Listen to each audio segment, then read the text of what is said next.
নমস্কার বন্ধুরা, শুভেচ্ছা নেবেন। আপনাদের স্বাগত জানাচ্ছি পুরুলিয়া জেলার পাটডি ড্যাম, পপড়কোচা ড্যাম থেকে। যারা অযোধ্যা পাহাড় বেড়াতে আসেন তার সাথে এই সুন্দর জলাধারটি আপনারা ঘুরে যেতে পারেন।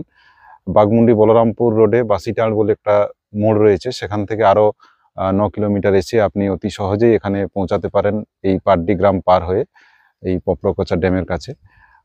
পাহাড়ের সৌন্দর্যটা, চারপাশ দেখুন, এত সুন্দর পাহাড় ঘেরা। আর এখানে আহ, সূর্যাস্তটা, বিশেষ করে এই পাহাড়ের উপরে দেখুন, এই শোভাটা আপনি খেয়াল করুন। সূর্য অস্ত হয়েছে কিন্তু তার এই অস্তমিত রঙিন আলোয় চারপাশ আরো আলোকিত হয়ে উঠছে। প্রকৃতির রাজ্যে পাখিদের ডাক যেরকম শুনতে পাবেন, গ্রামের মানুষজন একটু একটু করে বাড়ির পথ নিয়েছেন। তাদের গবাদি পশুরা দেখুন কিভাবে বাড়ির পথে যাচ্ছে। চারপাশে একটা অসাধারণ সৌন্দর্য। আর এই পাহাড় ঘেরা জায়গা দেখুন, এই রাস্তা দিয়ে গ্রামের মানুষ কিভাবে বাড়ির পথ গিয়ে যাচ্ছেন। এই হচ্ছে গর্গাবুরু পাহাড়। আর যারা ভালো লাগবে বাঘমুন্ডি, এই পাটডি ড্যাম